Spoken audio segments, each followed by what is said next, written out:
Hello friends, बहुत बहुत स्वागत है आपका इस चैनल पर।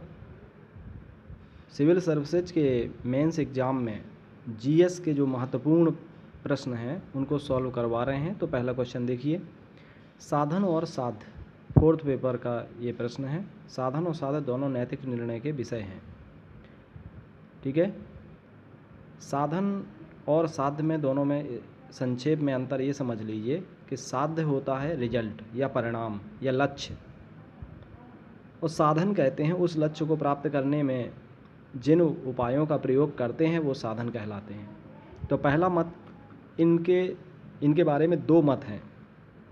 एक तो ये कहता है कि साध्य साधन के औचित्य को सिद्ध करता है, दूसरा ये कहता है कि साधन साध्य के औचित्य को सिद्ध करता है।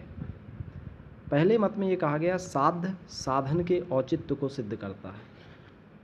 ये जो साध्य है ये साधन के औचित्य को सिद्ध करता है। साधन प्रूफ करेगा, ये साध्य प्रूफ करेगा। मेन ये समझिए, साध्य यानी रिजल्ट प्रूफ करेगा कि साधन कैसा रहा।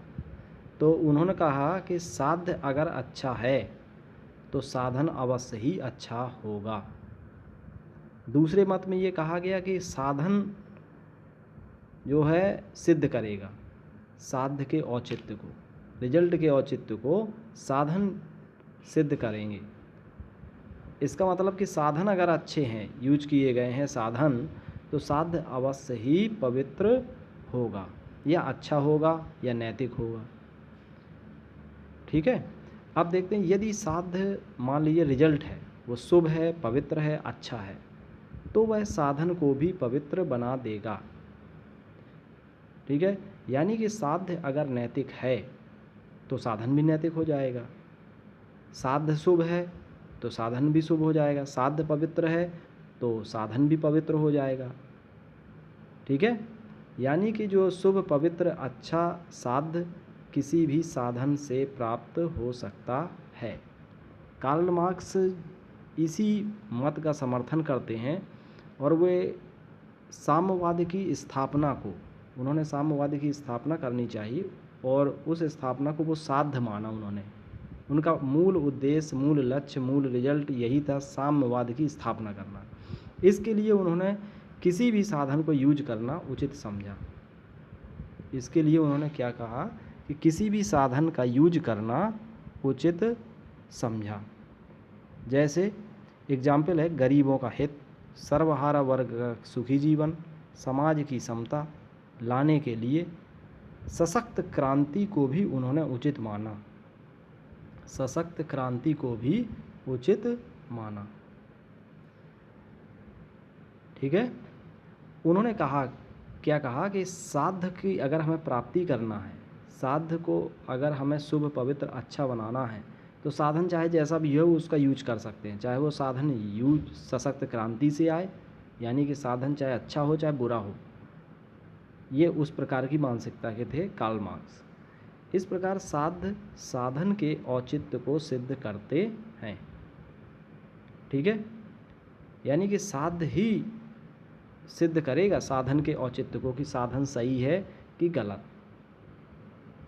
ठीक है, यदि साध्य मान लीजिए कि रिजल्ट अशुभ निकला या अनैतिक निकला, तो शुभ एवं पवित्र साधन भी अशुभ हो जाएंगे। यानी कि साध्य है मेन। अगर साध्य सही हुआ तो साधन सही हैं आपके, अगर साध्य गलत हो गया इसका मतलब साधन सही नहीं है। यानी कि साध्य को अगर शुभ पवित्र और नैतिक बनाना है तो साधन निश्चित रूप से सही ही होंगे, शुभ पवित्र अच्छे ही होंगे। ठीक है, शुभ या अच्छे पवित्र साधन भी अशुभ या अनैतिक हो जाएंगे यदि साध्य अशुभ या अनैतिक हुआ तो। अगला मत है गांधी जी और विनोबा भावे और टॉलस्टॉय, अरविंद घोष जैसे आध्यात्मवादी विचारकों का। गांधी, विनोबा, टॉलस्टॉय, अरविंद, ये लोग स्वीकार करते हैं कि साधन ही साध्य के औचित्य को सिद्ध करते हैं। इन्होंने साधन को सबसे इम्पोर्टेंस दी। उन्होंने कहा कि अगर साधन अच्छे हैं, शुद्ध हैं, पवित्र हैं, तो साध्य निश्चित रूप से पवित्र होगा।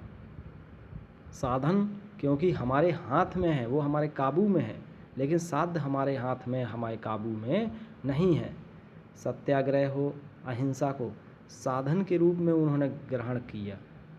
सत्याग्रह और अहिंसा के मार्ग पर चले गांधी जी हमेशा। उन्होंने गलत रास्ते का अनुसरण नहीं किया, क्योंकि वो प्राथमिकता देते थे कि साधन अगर अच्छा है, उन्होंने क्या कहा था कि साधन अगर अच्छा होगा तो हमारा साध्य निश्चित रूप से अच्छा ही निकलेगा। तो इस प्रकार से उन्होंने साधन को इम्पोर्टेंस दी। कार्ल मार्क्स ने किसको इम्पोर्टेंस दी? साध्य को। याद रखिएगा, उनका मतलब था कि साध्य हमारा उद्देश्य पूरा होना चाहिए, वो चाहे जैसे भी पूरा हो, चाहे क्रांति से हो, चाहे लीगल इलीगल, चाहे जैसे तरीके से हो, हमारा जो है साध्य पूर्ण होना चाहिए। लेकिन यहाँ पर वो क्या है, गांधी जी जैसे विचारकों के साथ ये लोग साधन को इम्पोर्टेंस देते हैं। इस प्रकार से साधन या साध्य के औचित्य को लेकर के सामान्य नियम नहीं बनाया जा सकता। कोई नियम हम नहीं बना सकते कि साध्य सही है कि साधन सही है, कोई एक सामान्य नियम नहीं बनाया जा सकता। ये केवल परिस्थिति के अनुसार ही निर्णय लेना चाहिए। परिस्थिति कैसी है, परिस्थिति के हिसाब से आपको निर्णय लेना है कि हमें साधन पर निर्भर रहना है, साधन सही होने चाहिए या साध्य सही होना चाहिए। ठीक है, ये परिस्थिति आपकी कैसी है। जैसे मान लीजिए कि अगर कोई भूखा बच्चा है तो उसको क्या करना चाहिए, उसको मेन उद्देश्य ये है कि हमारा साध्य पूरा होना चाहिए, यानी कि हमें भोजन मिले, अब वो चाहे लीगल तरीके से मिले चाहे इलीगल तरीके से मिले, सबसे पहली प्राथमिकता तो यही है कि नहीं। तो ये एक एग्जाम्पल के रूप में आप लिख सकते हैं। ठीक है दोस्तों, नेक्स्ट क्वेश्चन पे हम चर्चा करेंगे।